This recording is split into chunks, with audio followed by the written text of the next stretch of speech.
Olá! Hoje a gente vai mergulhar em Gênesis 12, um capítulo que é um verdadeiro ponto de virada.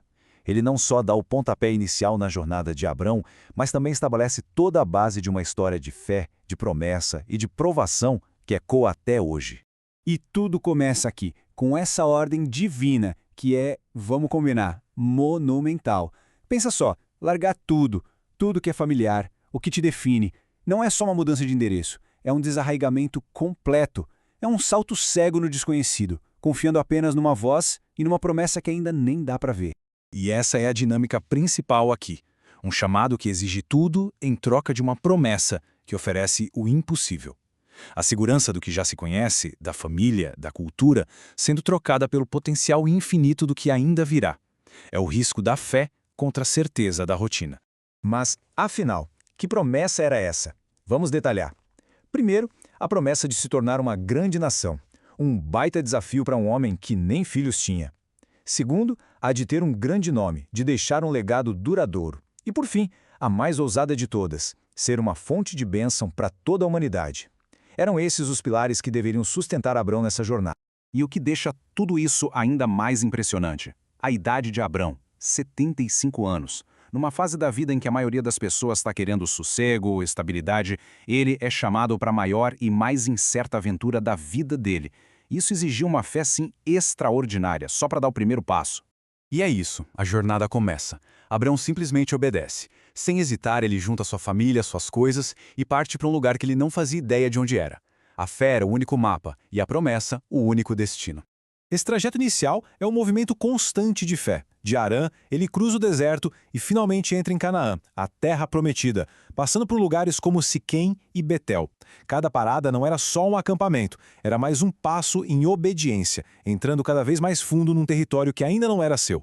E tem um detalhe que se destaca muito nessas paradas: a construção de altares. Numa terra estranha que já tinha seus próprios habitantes, esses altares eram muito mais do que um lugar de adoração. Eram declarações, quase políticas e espirituais.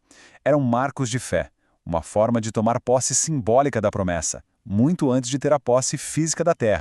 Só que a jornada da fé nunca é uma linha reta, né? E logo no começo aparece o primeiro grande teste. Um desvio forçado que vai levar Abrão não só para um conflito moral, mas também para uma crise profunda de confiança naquela promessa que o guiava. A provação vem na forma de uma fome devastadora, que torna a terra prometida, olha que ironia, inabitável. A única saída que ele enxerga é buscar refúgio no Egito, que era o grande centro de poder, de riqueza e de perigo da região. E aqui a questão é crucial. Como é que um nômade estrangeiro sobrevive no coração de um império? Será que a fé que o tirou de Harã seria suficiente para protegê-lo agora? A resposta de Abrão não vai mostrar um herói de fé inabalável. Pelo contrário, vai mostrar a sua humanidade, complexa e cheia de falhas.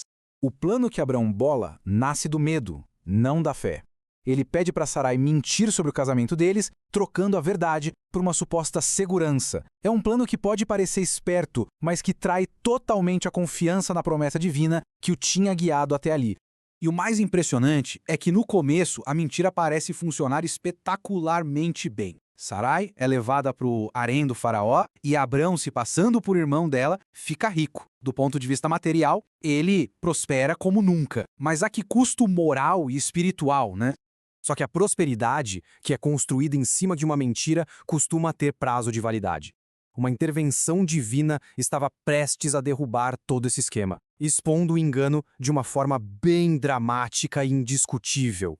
As consequências vêm com tudo e são bem severas. Pragas misteriosas começam a atingir a casa do faraó, que, de algum jeito, liga o sofrimento dele a Sarai e acaba descobrindo a verdade. O engano de Abrão é revelado e ele é chamado para se explicar.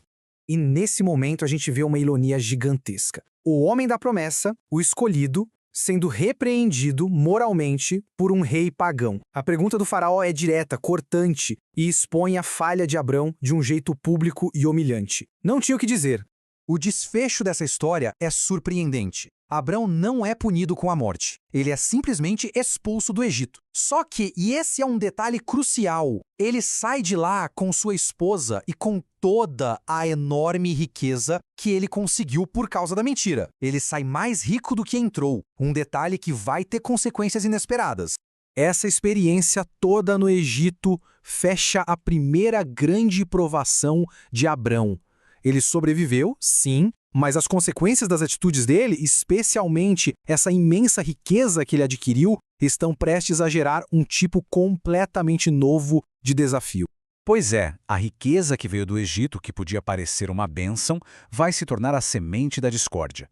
A prosperidade material vai testar os laços da família, mais especificamente a relação entre Abrão e seu sobrinho, Ló. O que acontece quando a abundância de bens gera um conflito por espaço e por recursos? E é essa a questão que a gente vai explorar na nossa próxima análise, a separação, que foi inevitável e dolorosa de Abrão e Ló. Uma história sobre como a riqueza pode dividir, sobre as escolhas que definem um destino e as consequências duradouras que elas trazem. A gente se vê lá.